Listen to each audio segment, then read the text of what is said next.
Eh bien, bonjour. Je range mon bureau, c'est une nouvelle vidéo. Et la précédente, j'avais pas réussi à cadrer mon visage correctement, ce qui n'est pas très gênant. On voyait à peu près les livres que je montrais. Surtout, j'avais réussi à couper l'effet miroir inversé que je n'arrive pas du tout à couper avec cette nouvelle caméra. Peu importe, c'est toujours mes problèmes avec la technique. Alors, sur mon bureau, aujourd'hui, beaucoup de choses. Des choses que j'ai pas rangées depuis longtemps. Il y a 3 livres de poésie africaine, en fait, qui sont sur mon bureau parce que j'avais reparcouru beaucoup ma bibliothèque de poésie, et notamment de poésie africaine, à la demande d'un collègue qui, via Twitter, m'avait demandé, en fait, de lui trouver des poèmes réalistes. Et c'est pas si facile que ça, puis ça dépend de ce qu'on entend par réalisme. Si c'est l'écriture du quotidien, ça peut donner des choses assez différentes. Et j'avais donc ressorti ce recueil de Kal Torabouli, ce recueil de Kama Kamanda, dont j'ai plusieurs livres, et puis la très belle anthologie de poèmes, anthologie personnelle de poèmes de Nimrod, J'aurais un royaume en bois flotté, paru chez NRF Poésie il y a quelques années, je ne pourrais pas bien dire 2-3 ans peut-être, 2017, voilà. Donc j'avais relu pas mal de poèmes là-dedans, et puis j'avais à moitié le projet de faire une vidéo à partir de ça, mais vraiment pas le temps. Vous allez voir, aujourd'hui, ça va y avoir du bâclage. Sur mon bureau, j'ai un livre que l'on vient de nous rendre, on l'avait prêté, Le Lièvre d'Amérique de Mireille Gagné. C'est un livre dont j'ai parlé l'an dernier, à peu près à la même époque, dans Interpares. Et puis il y a et la version française et la version originale en anglais du roman de Bren McClain. Alors en français, ça a été traduit Mama Red aux éditions du Nouveau Pont. Traduction de, je devrais le savoir parce que j'ai déjà écrit ça X fois, Marie Bisseriex, c'est ça, voilà, Marie Bisseriex, qui est aussi l'éditrice, je crois, et c'est un livre qui, dans la traduction française, vient d'obtenir le prix Maya, le prix animaliste Maya, et Bren McClain sera en France en novembre, et je vais réussir à la faire venir pour rencontrer des étudiants. C'est pour ça qu'en ce moment, je suis en train de faire travailler des étudiants de 3e année sur des extraits de One Good Mama Bone, l'original, et la très bonne traduction de Marie Bisseriex. Donc on aura l'occasion de reparler de ça. Ça ne va pas encore disparaître de mon bureau tout de suite. Bien sûr, dans l'actualité, il y a eu quoi? Il y a eu le prix Nobel de littérature remis à Abdulrazak Gurnah, un écrivain sur lequel je travaille depuis très longtemps, dans le cadre de mon travail général sur l'ère de l'Afrique de l'Est anglophone. J'ai écrit un article pour En attendant Nado, j'ai répondu à 2 ou 3 interviews, puis surtout je me suis remis à relire pas mal Abdulrazak Gurnah. J'ai quasiment fini de relire en e-book Dotty, qui est son 3e roman et qui est vraiment très beau. Je suis très... J'avais un bon souvenir, en fait ça s'est encore bonifié avec le temps. Donc ça c'est par exemple les 4 livres de Abdulrazak Gurnah que j'ai en dur, hein, en ouvrage papier. Les autres je les avais lus, ceux que j'avais lus, parce qu'il y en a 2 que j'ai pas lus quand même, les autres je les avais lus en bibliothèque. Donc il y a bien sûr Paradise, Desertion et By the Sea, ça c'est les 3 qui ont aussi été traduits en français. The Last Gift qui est celui de 2011 qui n'a pas été traduit en français. Et puis il y a des livres, The Essays on African Writing, qui est un des 2 livres, recueil d'articles colligés, dirigés par Abdulrazak Gurnah. Il y a déjà quelques années, ça c'était chez Heinemann. Et puis un numéro spécial de la revue Notre Librairie consacré aux littératures anglophones de l'Est de l'Afrique. En 2003, j'avais écrit un article sur Noureddin Farah. Et mon collègue à l'époque, Philip White, avait écrit une très belle synthèse sur Abdulrazak Gurnah. Voilà, j'en dis pas plus pour l'instant, parce que Abdulrazak Gurnah, j'espère qu'on aura l'occasion d'en reparler, et on ne manquera pas d'en reparler quand j'aurai fini de lire Dotty. Bien sûr, je vous parlerai de Dotty, notamment. Bien, ensuite, il y a donc les livres que j'ai lus en français, en fait, sur ceux-là, depuis quelques semaines, 2-3 semaines, je ne sais pas à quand remonte la dernière vidéo. Et donc je vais aller relativement vite sur certains, en m'excusant auprès des autrices en l'occurrence. Dans la collection Le mot est faible aux éditions Anamosa, j'avais beaucoup parlé de Race de Sarah Mazouz l'année dernière, enfin l'année dernière non, il y a quelques mois. Là c'est un des derniers parus, Mérite d'Annabelle Alouche. Et sur cette question effectivement du mérite républicain, de la méritocratie, du classement par le mérite, du recrutement par le mérite, sur cette espèce de fiction que le mérite peut être évalué indépendamment de toute construction sociale, de toute discrimination. C'est un essai qui, comme tous les livres de la collection Le mot est faible, est une synthèse, ça peut se lire en 1 ou 2 heures, et je l'ai trouvé en fait assez ardu finalement. Bon, c'est pas un sujet sur lequel je suis très à l'aise, ni sur lequel j'ai beaucoup lu, et j'avais vraiment envie d'avoir une synthèse justement, et de mon point de vue, ça ne remplit pas entièrement cette mission-là.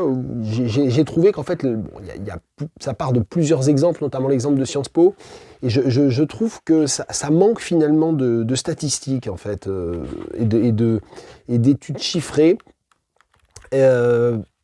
C'est une approche qui cherche à éviter d'être trop évidemment bourdieusienne aussi, et voilà, je suis pas entièrement convaincu, j'étais peut-être pas très en forme quand je l'ai lu, ça m'a laissé un peu sur ma faim. Voilà, bon, c'est méchant ce que je dis en fait, mais je me rends compte que c'est pas très gentil. Alors Annabelle Allouche, elle est aussi l'autrice d'un livre qui s'appelle, que je n'ai pas lu évidemment, mais je lis le rabat, qui s'appelle La Société du concours, l'empire des classements scolaires, publié aux éditions du Seuil il y a 4 ans. Et je sais qu'on l'a à la BU d'ailleurs. Il faudra que j'y jette un œil. Alors je vais vous lire quand même un extrait, parce que c'est un peu la règle du jeu ici, sur le néolibéralisme. Cette doctrine apparaît aux États-Unis et au Royaume-Uni dans les années 1970 dans un contexte de crise économique qui altère la confiance des citoyens dans la capacité des États à assurer leur bien-être après la longue période des 30 Glorieuses. On juge les acteurs du marché plus efficaces dans la délivrance de ces services et dans leur rentabilité que les administrations. Le néolibéralisme repose donc sur l'idée d'un nécessaire retrait de l'État et de la conséquente délégation de ses services publics au secteur marchand ou d'incitation au développement d'un secteur privé, par exemple en termes de formations universitaires. On valorise également la compétition pour l'accès aux biens et aux services et l'orientation entrepreneuriale de l'action publique. Les politiques de protection sociale, sur la base d'allocations attribuées à tous, sont remises en question à la faveur d'une lecture par l'individualisation des ressources, jugée plus efficace pour déterminer les méritants. Paradoxalement, cette reconfiguration des interventions de l'État n'aboutit pas nécessairement à une réduction de sa bureaucratie, à laquelle reviennent des fonctions d'évaluation et de classement des usagers qui doivent justifier les risques auxquels ils sont confrontés, par exemple en termes de chômage, ainsi que des fonctions de contrôle des fonctionnaires qui deviennent responsables devant les citoyens et sont invités à justifier les usages qu'ils font des deniers publics. Il devient acceptable que l'accès aux services publics comme l'université et l'allocation des ressources publiques reposent désormais sur des logiques de compétition entre usagers et non plus d'égalité en fonction de certaines conditions. Par exemple, il ne suffit plus d'être titulaire du bac pour accéder à la fac, ni même d'un bon bac, mais il faut se soumettre à une compétition avec autrui. Alors bien sûr, le livre est de 2021 et il permet de penser aussi le contexte de Parcoursup et surtout des réticences et des luttes contre Parcoursup et contre le paramétrage et la modélisation impliquée par Parcoursup. Elle en parle pas mal dans le livre, c'est assez éclairant d'ailleurs, ça c'est vraiment bien aussi. Ça m'a fait penser en relisant cette page. Hier soir, on est allé voir le tout nouveau film de Gilles Perret et François Ruffin, Debout les femmes, que je vous conseille. J'ai toujours des réticences et j'ai toujours des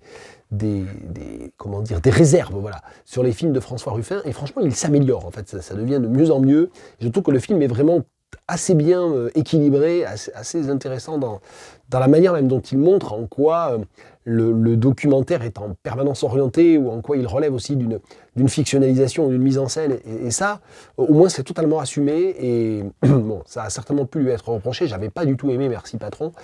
Et Je veux du soleil était quand même déjà nettement meilleur.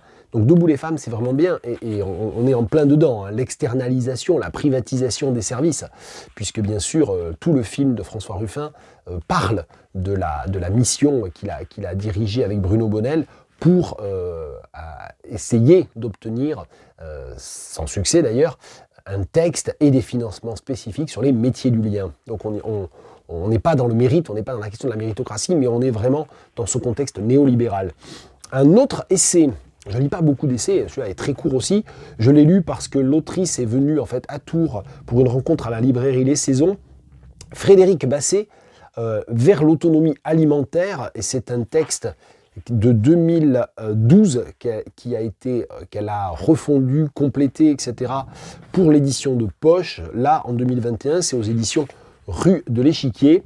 C'est intéressant. En fait, c'est presque un répertoire d'exemples, de pratiques, de ce qui a pu se faire en termes d'autonomie alimentaire, comment atteindre l'autonomie alimentaire. Donc c'est vraiment un peu un catalogue, je ne dis pas ça du tout de manière péjorative, mais c'est voilà, c'est un livre qui peut en fait un peu se feuilleter ou se butiner plus qu'il n'y a véritablement une argumentation suivie. Donc voilà, à signaler, vers l'autonomie alimentaire, pourquoi, comment et où cultiver ce que l'on mange. La rencontre avec l'autrice était très intéressante aussi. Allez, on passe à de la littérature au sens plus classique, on va dire, du terme. Je vais vous parler de poésie d'abord, tiens, dans ce sens-là.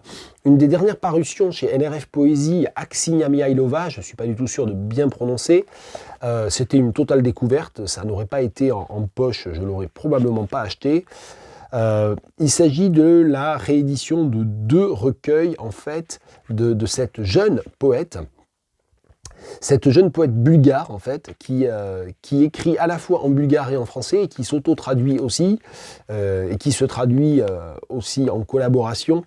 Et c'était vraiment une découverte, et c'est très beau, en fait, j'ai vraiment beaucoup aimé. Donc il y a 2 recueils, Ciel à perdre et Le jardin des hommes, et je trouve que c'est une poésie vraiment très belle. Je vais vous lire, tiens, le premier poème d'une section qui s'intitule « Pareil à un naufragé ensablé dans le bleu du ciel ». Excusez-moi, ça fait une semaine que je me tape une méga crève, c'est pas évident. Mais c'est pas la première fois non plus que je fais une vidéo avec le nez bouché et pas en super forme pour parler. Bon, j'ai fait court cette semaine. Dans cet état-là aussi, c'est un coup à prendre. Développement des photos. Tu ne peux prendre en photo que le reflet d'un nid dans la mare clarifiée, car depuis longtemps, il n'y a plus ni oiseaux ni arbres dans tes rêves. Tu peux voir seulement les ombres emmêlées des peupliers dans la rivière, avant que le courant les arrache de leurs racines. Je marche depuis des mois parmi les nuages. Là, les noms des choses et des hommes perdent leur sens, et c'est pourquoi je me tais. Le souvenir grossit comme le ventre d'une femme, et je ne sais même pas ce qui se cache dans ses entrailles, un fauve ou une graine de fleur. Et je me tais. Voilà, et l'ensemble des poèmes là, de cette section sont des notations un peu comme ça, justement, sur ce rapport à la mémoire et à la vision du monde, comme d'une sorte de naufrage aussi. Il y a des images, des métaphores très très fortes, vraiment. J'ai vraiment bien aimé. C'est ce poème aussi qui s'appelle Hiéroglyphe, il est très beau aussi. Celui-là, il est dans le premier recueil. Atlas aussi, ah oui, c'est vrai qu'il est très beau celui-là. Je ne m'étais pas pris de notes, je ne m'étais pas corné les pages, donc du coup j'ai dû un peu improviser, mais vous avez l'habitude. Celui-là, je l'ai lu très récemment, puisque je l'ai enfin reçu avant-hier. C'est un recueil d'un poète, Najim Changama, je vais en reparler. Ça s'appelle Amer, et c'est un des 5 premiers livres publiés par la toute nouvelle maison d'édition Projectile. Et Projectile, c'est une maison d'édition qui vient d'être fondée dans la lignée de la revue Projectile, qui est une revue de l'océan Indien, spécialisée sur les Comores en particulier. Et c'est une maison d'édition qui est lancée par Nassouf Djelani, dont j'ai déjà eu l'occasion de vous parler, et qu'il co-dirige avec Jean-Luc Raharimanan, que je ne vous présente pas non plus. Vous avez eu l'occasion d'en entendre parler. Et donc, il y a 5 livres qui viennent de paraître. Il y en a un autre dont je vais vous parler, si j'en ai le temps. Et là, c'est dans la collection de poésie. Donc, il y a 3 livres dans la collection de poésie, un livre dans la collection fiction et un livre dans la collection essai, écriture. Donc moi je suis très content que cette maison d'édition voit le jour, j'ai acheté les 5, ils ont fini par arriver avant-hier chez mon libraire, j'ai cru que ça n'arriverait jamais, parce que en fait ils étaient disponibles depuis le 1er octobre. Donc voilà, donc les éditions Projectile, vous pouvez faire venir leurs livres directement en allant sur leur site, vous pouvez les faire venir par votre libraire, pas de problème. Donc ça c'est Amer de Najim Changama, et Najim Changama c'est un poète de Mayotte, et c'est un livre, c'est un poème très étrange, c'est un poème qui est à la fois narratif et lyrique, et qui en fait est narratif tout en ne racontant jamais explicitement la linéarité de son récit. Donc ça alterne en fait des vers et de la prose poétique. Dans la première partie d'ailleurs, avec une véritable alternance page gauche, page droite, il y a à chaque fois un bref poème en 7 ou 8 vers, 2 strophes, et en face un passage de prose. Et dans la deuxième partie, ça n'est plus que, entre guillemets, de la prose poétique. Sauf que cette prose poétique, elle est constituée de phrases extrêmement brèves. C'est peut-être un peu la limite du poème, je trouve, c'est le fait que le ton est très peu varié. Évidemment, il y a cette espèce de fulgurance permanente. C'est le principe d'écriture. Ce sont des blocs de texte très très brefs, quelques mots à chaque fois pour chaque phrase, beaucoup de phrases nominales du coup, ou des infinitifs seuls, des choses comme ça. Et je trouve que quand même ça demande un vrai effort de participation du lecteur. C'est pas mal en soi, ça me gêne pas, j'ai pas l'habitude de me laisser trop guider, mais de suivre le courant, mais c'est peut-être un peu une limite quand même dans la forme de l'écriture. Bon, c'est juste une remarque, c'est aussi un premier recueil, c'est un jeune poète, donc il y a certainement des éléments qui se développeront, qui mûriront aussi, mais voilà, en tout cas c'est très très beau, et c'est de toute évidence le parcours. Alors ce qui est très beau, c'est que c'est le rapport d'un enfant à sa mère, d'où le titre Amer, et c'est le récit de la manière dont il atteint l'âge adulte, et sauf qu'on ne sait pas très bien quelle est la tragédie finale. Je pourrais vous faire du spoiling, mais en fait je ne vais rien vous spoiler, puisqu'on ne sait pas vraiment à quoi correspond cette tragédie finale. Est-ce que c'est une métaphorisation du fait de devenir adulte? Est-ce que c'est un naufrage? Est-ce que c'est un livre sur l'émigration, sur le fait de se sauver, de tenter de se sauver, et est-ce que c'est un livre sur ces Comoriens qui se noient en allant à Mayotte, par exemple? Ça pourrait être ça. Est-ce que c'est un poème sur, un accident, quel qu'il soit? Est-ce que c'est un poème sur la déchirure de devoir quitter sa famille, de devoir quitter sa mère? Ça peut être tout ça, en fait. Et c'est totalement intériorisé dans une langue qui ne vit la tragédie que de l'intérieur et de façon lyrique. Donc c'est à la fois très beau et très distancé aussi, à savoir qu'on est dans cette souffrance, mais l'opacité du texte la met à distance. Donc c'est très réussi, moi je trouve ça très réussi, avec cette petite réserve du côté, je trouve, un peu répétitif de la forme elle-même. Je vais vous lire le début de la deuxième partie, Dérive d'un astre. Le temps s'estompe, bruit des mots, mère, regard figé, fils aliéné. Les lumières s'élèvent, le ciel s'assombrit. Le calme résonne, les bruits s'assourdissent. Dans les entrailles de la vie, une figurine. Son chant vole entre les cris des regards et picore les graines de son histoire. Pantin s'effrite au fil des lunes sous couvert d'un amour bipolaire. La miséricorde s'efface. Sa vie, carnaval d'émotions, un figurant parmi tant d'autres qui joue son rôle à la perfection. Les scènes prophétiques manipulent les actes, paroles divines, paroles d'une mère, miroir sacré, devenir parfait. Ça, c'est le début de la deuxième partie. Najim Changama, Amer, aux éditions Projectile. Et toujours dans des parutions récentes, parce que je lis beaucoup d'ultra récents en ce moment, c'est comme ça. Il y a beaucoup de choses très excitantes aussi qui sortent, faut avouer.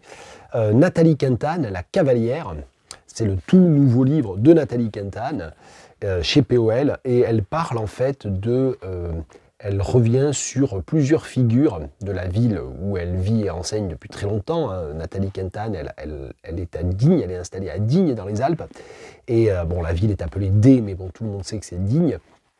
Et en fait, elle revient sur plusieurs figures des années 70 de profs, notamment de femmes en fait, dont cette cavalière du titre, qui ont été un petit peu broyés par le système, ont été suspendus, ont été exclus de l'éducation nationale, à la fois parce qu'elles enseignaient de manière trop libre, mais aussi parce que, évidemment, elles militaient très à gauche. Elles ont été soupçonnées soit de détournement de mineurs, soit de complicité de détournement de mineurs, etc. Enfin, et donc Nathalie Quintane revient sur cette période des années 70 et sur la façon dont, effectivement, on cherchait à rejeter à la marge, plus encore qu'elle n'y était, un certain nombre de communautés.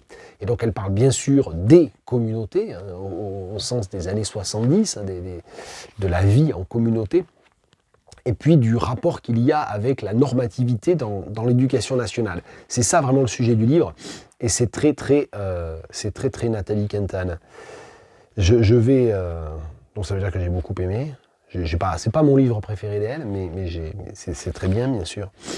Je vais vous lire un passage central, au sens vraiment physique du livre, parce que je vois que c'est à la page 70, c'est ça, c'est vraiment pile au centre du livre. L'une des raisons pour lesquelles je me suis dit qu'il fallait que j'écrive ce texte, et le dernier facteur déclenchant, alors que j'en avais abandonné l'idée, c'est un repas avec une vieille amie. On ne s'était plus revus depuis des années, Mais quand tous les signes extérieurs de l'affinité concordent, on se dit qu'entre-temps, on a parcouru le même chemin et qu'en quelque endroit qu'on se rejoigne, on se comprendra à demi-mot. Du coup, à la poire, elle part en diatribe contre les gens du village où elle a acheté une maison il y a 40 ans à son retour de Los Angeles. Il l'emmerde parce que chaque été, elle fait des performances un peu partout avec ses potes arty et elle conclut quelque chose comme « ils ne vont quand même pas nous dicter leurs lois, ils s'y feront de gré ou de force ». Je me vois, en villageoise, avec ma robe à 3 jupons, flanquée de mon chien de berger, je balance un cocktail Molotov sur sa putain de baraque qui crame. On se fait la bise, et en voiture, tandis que je traverse l'arrière-pays sublime, ces gorges et ces vallées pleines de loups et de chênes rouges, de rues qui n'attendent qu'un orage pour te noyer, je me dis que finalement je vais l'écrire, ce texte. Parce que je suis rien qu'une pouilleuse et une banlieusarde qui a appris à écrire sur le tas pour, entre autres, mettre à jour ce que nous ferions mieux de ne plus ignorer. On me l'avait pourtant raconté plein de fois dans ma famille, cette humiliation de la montée à Paris, l'accent de la province qui te colle à la langue, l'envie de repartir aussitôt, qu'on serre les fesses pour pouvoir bouffer en ne pensant qu'à se casser. Il m'a fallu très longtemps pour comprendre, peut-être en regardant ces cartes postales, photos jaunes des débuts du siècle où pose un vieil indigène auvergnat, criblé de rides et adossé à son gourbi. Il n'y a pas de nation, juste une pacification de la province. C'est sur cette phrase, ou ces deux phrases, parce que c'est deux phrases en fait, il n'y a pas de nation, juste une pacification de la province, que se termine le chapitre 3 de La Cavalière. Et bien sûr, c'est une phrase explosive, justement, comme le fameux cocktail Molotov qu'elle s'imagine balancer sur la baraque de son amie, trop arty, trop anti-villageoise, etc. Et c'est, ce qui est très beau, c'est que tout se mélange, et il n'y a pas deux camps, justement, c'est que les deux camps se fondent. Et à la fin du chapitre 3, donc elle termine là-dessus, et donc c'est une phrase, un énoncé explosif, il n'y a pas de nation, juste une pacification de la province. Il y aurait plein de choses à dire contre cette phrase, il y aurait plein de choses à dire contre cette vision-là, spécifiquement de la construction de la nation française. Mais en même temps, ça stimule énormément de réflexion sur une vision, effectivement, aussi post-coloniale de la France, indépendamment de ses colonies. Et ça, moi, ça me plaît beaucoup aussi, ce rapport, cette vision de la province comme la colonie de Paris aussi. C'est une simplification, mais c'est une simplification extrêmement riche, j'allais dire complexe. Bon, Nathalie Quintane, La Cavalière, je poursuis, tiens, avec 2 livres que j'ai moyennement aimés, à force d'acheter des livres très récents, parce que c'est excitant, c'est ce que je disais à l'instant, il y a des fois on est déçu un petit peu. Ce livre de Klaus Modig, c'est un classique allemand des années 80, donc c'est pas un livre récent, mais il vient d'être traduit par Marie Hermann, traduit de l'allemand, par Marie Hermann aux éditions Rue de l'Échiquier, tiens, c'est les mêmes éditions que celles qui publient Vers l'autonomie alimentaire de Frédéric Basset. Et c'est donc un livre qui, en allemand, s'appelait Moos, je crois, tout simplement. C'est la mousse aussi. Hein. Donc, Mousse, c'est l'histoire, en fait, et c'est raconté par le narrateur et un vieux botaniste, en fait, un retraité de l'université, qui se retire dans sa maison de famille à la campagne, une maison abandonnée pendant très longtemps, dans laquelle on ne venait que pour quelques jours ou quelques semaines de vacances, et il se retire à la campagne pour y écrire son dernier livre. Là, je revois rapidement la 4e de couverture. Et en fait, tout le récit est un récit qui essaie d'expliquer que, en fait, le vrai travail scientifique, il se fait dans le récit du jour le jour, dans le récit du soi, dans la reprise sur la mémoire. C'est donc en fait une sorte de critique par la littérature, par l'écriture de fiction et par les sciences humaines de la trop grande rigidité ou rigueur de la nomenclature et de la classification scientifique. Donc en fait, le narrateur, qui est lui-même botaniste, finit par totalement aller contre les systèmes de classification, hein, notamment de classification des plantes, et contre en fait les noms même donnés par Linné et par d'autres aux plantes. J'ai eu du mal en fait un peu à rentrer dans le livre. Il est très intéressant intellectuellement, il est très stimulant, mais je l'ai trouvé un petit peu pas ardu, c'est pas tellement ça, mais j'ai trouvé, oui, qu'il était, j'arrive pas vraiment à trouver le terme. C'est bien, quoi. Enfin, c'est un texte qui a cette spécificité-là, qui essaie de développer cette argumentation-là. Mais j'ai trouvé qu'en tant que la construction du personnage, les scènes, les situations sont finalement un peu trop sèches, un peu trop froides. C'est un petit peu trop programmatique, c'est un petit peu trop intellectuel en un sens, trop intelligible aussi, trop démonstratif aussi, et peut-être pas assez, je parlais d'opacité tout à l'heure à propos du recueil de Najim Mchangama, mais là c'est peut-être pas assez opaque. Bon, peu importe. Ouais, j'avais corné quoi? Oui, j'avais corné les pages dans lesquelles le narrateur se rappelle comment son père le frappait pour l'obliger à chasser l'humilité. Il y a ce passage aussi à la page 69 qui est très beau, dans lequel il raconte comment il fait des allers-retours pour aller récupérer du bois de chauffage et comment il chauffe la maison en brûlant du bois. Et bon, ça me parle parce que j'ai toujours été fasciné par ça, par les feux de cheminée. Bon, maintenant j'ai plus de maison dans laquelle je peux faire ça, mais voilà, donc peu importe. Mais je vais vous lire quand même un passage de la fin, peut-être un peu plus programmatique que le passage sur le feu de cheminée, je ne sais pas. C'est peut-être pas une bonne idée. Dans cette science, la botanique, on peut dire que les rapprochements sont cachés. Elle aussi mène à l'inexprimable, au-delà du nommable, mais ne l'atteint jamais, ne connaît pas le nom de ce qui n'a pas de nom. C'est encore plus vrai de nos jours parce que les connaissances scientifiques s'étendent de plus en plus vite et de plus en plus largement, à la plus grande comme à la plus petite échelle. L'accroissement des connaissances ne réduit pas les énigmes, mais les multiplie, ne résout pas les énigmes, mais jette sur elles de nouveaux voiles. Chaque terme désignant un nouveau phénomène, chaque question trouvant réponse, donne lieu à un millier de nouvelles questions, rendent nécessaires 1000 nouveaux termes.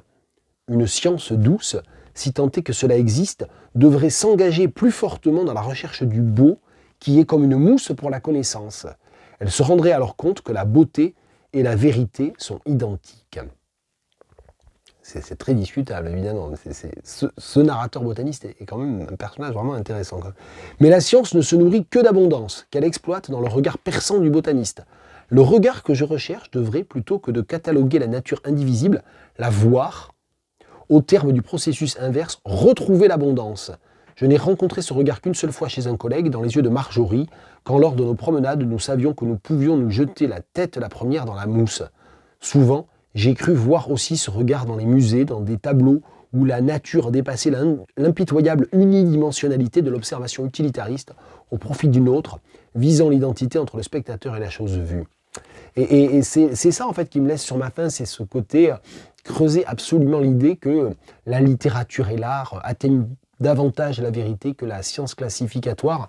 Et je sais pas, j'ai du mal avec ça, moi. J'ai du mal avec ça parce que justement, parce que je suis littéraire et que j'envie aussi, enfin, c'est pas que j'envie, mais c'est pas une question d'envie, c'est que je pense que il faut que la science soit rigoureuse et que cette espèce de fantasme, qui est présenté comme un fantasme dans le texte, hein, c'est là où il faut modérer la critique, mais cette espèce d'idée que la science doit échapper à la rigueur, finalement, doit échapper à l'observation objective et minutieuse, etc., ben en fait, c'est anti-scientifique dans tous les sens du terme, donc je suis partagé par rapport à ça. Bon, j'ai peut-être pas bien compris le livre aussi, c'est possible. Un livre, alors qui ne m'a pas plu du tout, ça arrive, aux éditions Do, c'est des éditions que j'aime bien, que j'ai envie de soutenir, dont j'ai envie de dire du bien, dont j'ai acheté ce livre. J'ai déjà parlé des éditions Do à plusieurs reprises, j'avais, je crois notamment, de quel livre j'ai parlé récemment aux éditions Do. J'ai dû vous parler de, je ne retrouve pas, c'est pénible, c'est pas grave. Ah oui, de Vie et mémoire du Dr Pi de Edgar Bailey, notamment, traduit de l'espagnol. Celui-là, j'en avais parlé il n'y a pas longtemps. Bon, les cahiers de Bernfried Järvi, avec un nom finlandais, de Rui Manuel Amaral, auteur portugais, traduit donc par Hélène Mello. Et j'ai pas aimé du tout, parce que justement, c'est des carnets, et que, en fait, l'idée... Le principe d'écriture, c'est que c'est quelqu'un de complètement farfelu qui écrit des choses un peu sans queue ni tête à propos de sa vie. Il prétend qu'il vit, alors je ne sais plus, à Amsterdam, c'est ça, non, je ne sais jamais. Ah, qu'est-ce que je dis? À Aix-la-Chapelle, c'est pas si loin. Mais donc le personnage est un insomniaque, ça va d'ailleurs faire un lien avec ce livre-là, dont je vais parler après. est un insomniaque qui vit à Aix-la-Chapelle et qui en fait raconte un peu sa vie, les cafés dans lesquels il va. Et en fait, tous les cafés dans lesquels il va sont des cafés portugais. Donc il y a une espèce comme ça de déplacement géographique qui est la chose la plus réussie, qui est la bonne idée en quelque sorte du livre. Mais après, je trouve qu'il en fait vraiment pas grand-chose. Et moi, pendant 40-50 pages, j'étais amusé, intrigué. Ça suscite la réflexion. Il y a des aphorismes comme ça, parfois un peu loufoques, mais assez dérangeants aussi parfois. Et je me demandais comment ça allait prendre un peu. En fait, la sauce prend jamais parce qu'il ne cherche pas à faire prendre la sauce. Donc, de ce point de vue-là, c'est un livre très courageux. Mais je l'ai trouvé, pour ma part, vraiment agaçant à force, lassant, ou un peu ennuyeux. Je vais quand même lire une page, c'est un rêve. Il raconte ses rêves, et ses rêves sont en fait des idées d'écriture, vous allez le voir. Rêve. Un écrivain célèbre décide de renier son livre le plus important. Un écrivain obscur profite de l'occasion et s'approprie l'œuvre dans l'intention de la publier en son nom. Entre-temps, un troisième écrivain, en début de carrière, cambriole le deuxième, s'empare du livre, le publie et obtient un énorme succès. Un quatrième écrivain décide d'enquêter sur l'affaire afin de s'en servir dans son nouveau roman et découvre que tout cela est une histoire inventée par le premier, l'écrivain célèbre qui avait renié son livre le plus important. Donc là, on a un mécanisme qui est imaginé de récits postmodernes. Il y a un de mes livres préférés, qui repose sur ce principe-là, c'est le livre de Brighton Barr, Memory of Snow and of Dust, qui travaille sur cette circularité folle, un peu à la Escher. Bon, le problème, c'est que le livre, c'est un peu une sorte de juxtaposition de paragraphes comme ça.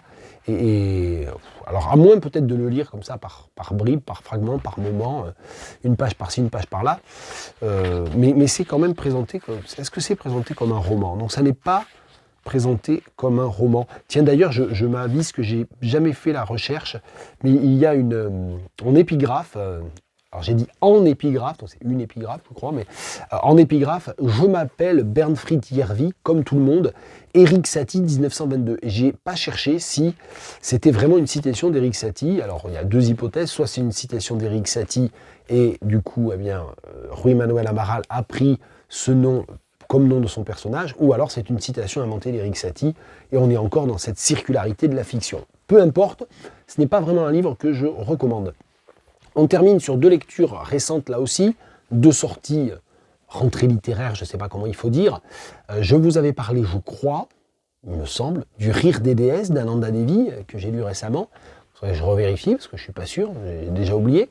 Et donc Ananda Devi, elle sort un autre livre, elle fait paraître un autre livre en cette rentrée littéraire. C'est aux éditions Projectile, là encore, dans la collection Essai, Écrire, Ficra. Ça s'appelle Deux mâles et une marmite. J'ai fini de le lire ce matin et ça m'a énormément plu. Ce que l'on peut dire de ce livre, c'est tout d'abord que c'est une sorte de lettre au jeune poète. C'est un texte qui s'inscrit dans la tradition des livres dans lesquels un écrivain, une écrivaine ici, prend la fiction d'une lettre ou d'un texte adressé à quelqu'un d'autre pour finalement revenir sur sa carrière, délivrer une forme d'art poétique, etc. Donc les lettres aux jeunes poètes de Rilke, par exemple. Mais sauf que là, elle s'adresse à elle-même. Elle s'adresse à Ananda Devi, adolescente. Elle-même, quand elle était plus jeune. Donc il y a le jeu et le tu. Ça reprend un peu à Enfance de Nathalie Sarraute aussi, hein, c'est un peu cette idée-là. Et donc en 11 chapitres, elle raconte comment elle est venue à l'écriture, comment elle a écrit, ce que sont ces deux mâles et la marmite. Les deux mâles, c'est la malle du père dans laquelle se trouvaient les livres qui l'ont influencée quand elle était enfant, et notamment Les Mille et une nuits, et la malle de la mère, qui était la malle dans laquelle tous les textes de jeunesse et d'enfance d'Ananda Devi étaient conservés et qui ont été perdus dans une inondation. La malle a été inondée.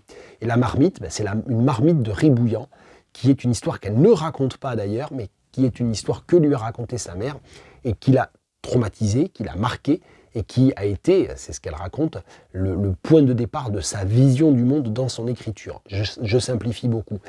Voilà, et donc c'est un livre qui va être bien sûr passionnant pour toute personne qui connaît un peu l'œuvre d'Ananda Devi et qui a envie de retrouver un certain nombre de textes et de la manière dont elle raconte comment ces textes se sont engendrés, comment ils sont venus au monde, comment ils sont venus à l'écriture, aussi sur la manière dont elle écrit, sur la manière dont elle travaille. Tout ça est passionnant. Ce qui était beaucoup plus inattendu, c'est les chapitres 8 à 10 dans lesquels elle elle affronte très courageusement en fait toutes les thématiques ultra-contemporaines de la cancel culture, du risque de la censure, de l'autocensure, de la moralisation ou de l'approche éthique de l'œuvre d'art. Et c'est très intéressant parce qu'elle elle se situe du côté de la liberté de création, elle prend le risque, elle le dit, d'être du côté de la liberté de création, c'est-à-dire que ce qu'elle essaie de montrer, c'est que être écrivain, écrire, c'est s'ouvrir à l'autre, c'est accepter d'être autre, c'est accepter de penser comme quelqu'un d'autre, c'est accepter de penser comme quelqu'un qui est, pour vous, un monstre ou quelqu'un qui ne pense pas comme vous. Évidemment, elle part de ça parce qu'il y a un de ses livres, Le Sariver, dont le narrateur est le personnage le plus négatif, le plus épouvantable, qu'elle nomme comme quelqu'un de monstrueux et d'atroce, ici dans ce livre même. Et donc elle se dit, est-ce qu'aujourd'hui je pourrais écrire Le Sariver, ou est-ce qu'il n'y aurait pas un risque que je m'auto-censure, ou un risque que ça soit mal interprété et que ça parte en fait très très vite en vrille sur les réseaux sociaux. Donc évidemment il faut se méfier un peu de ça, parce qu'il y a toujours un petit côté ok boomer qu'elle évite pas totalement dans sa présentation. Il y a l'assignation de la responsabilité des emballements médiatiques aux réseaux sociaux, elle est un peu ok boomer quand même. Mais ce qui est absolument passionnant, et notamment dans le chapitre 8, c'est la manière dont elle essaie de s'attaquer à cette question-là en profondeur, c'est-à-dire de se dire, voyons, qu'est-ce que ça signifie vraiment ?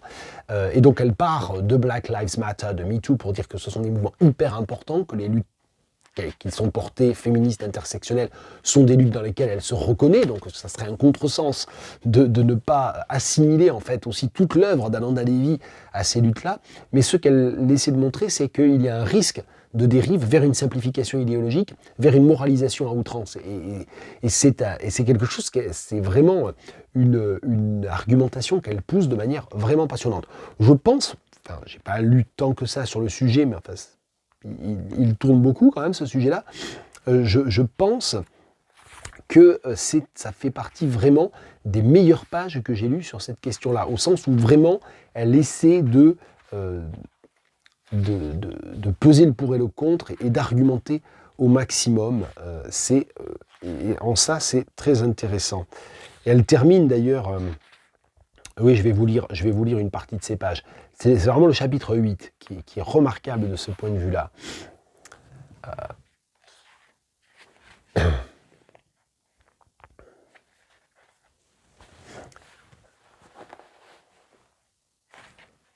Comment je peux lire sans tout lire ? Parce qu'en fait, il faudrait tout lire. C'est difficile d'extraire, justement. L'argumentation est tellement fine, tellement subtile, que c'est difficile.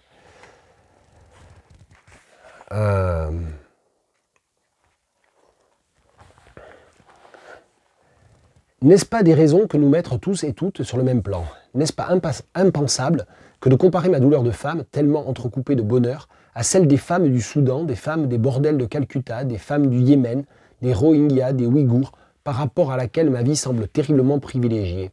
Cela ne veut pas dire que ma souffrance ne compte pas, qu'elle n'est pas réelle. Il n'y a pas d'aune de la souffrance, subjectivement. Et cela ne veut pas dire que je ne peux pas l'écrire, bien sûr que non. Mais nous ne sommes pas pareils ni égales. Les inégalités existent tout autant entre femmes, entre hommes, entre noirs, entre blancs, etc.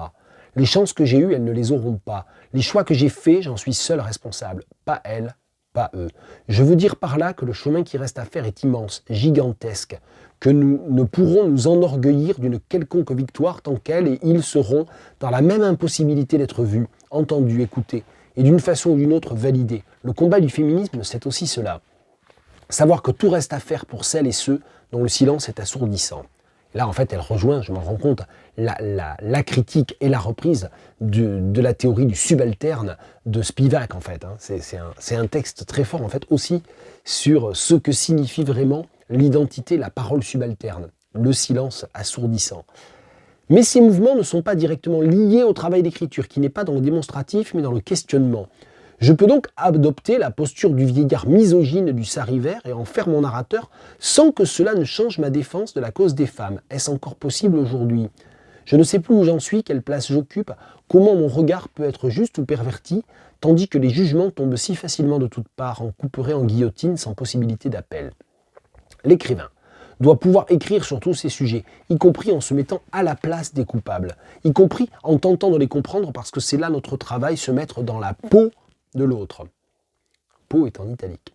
J'ai toujours été subjugué par la métempsychose de l'écrivain. Je n'avais pas envie d'être moi. Alors toute ma vie, j'ai été une autre. C'est surtout cela, le travail de l'écrivain, devenir l'autre. Italique, majuscule. Elle a quand même écrit un de ses derniers livres, c'est quand même Manger l'autre. Hein, donc cette question, elle sait de quoi elle parle, elle en parle très bien. Donc c'est vraiment un très beau livre, vraiment je vous conseille. Je vais terminer là-dessus parce que je ne suis pas assez en forme et j'ai vraiment le nez bouché. Pardon, encore. Je vais vous laisser là-dessus, je parlerai du dernier Mari Dariussec une autre fois. On termine là-dessus. Ananda Levi, deux mâles et une marmite, je ne savais plus si c'était une marmite et deux mâles et une marmite, édition projectile. À la prochaine et désolé pour mon état déliquescent.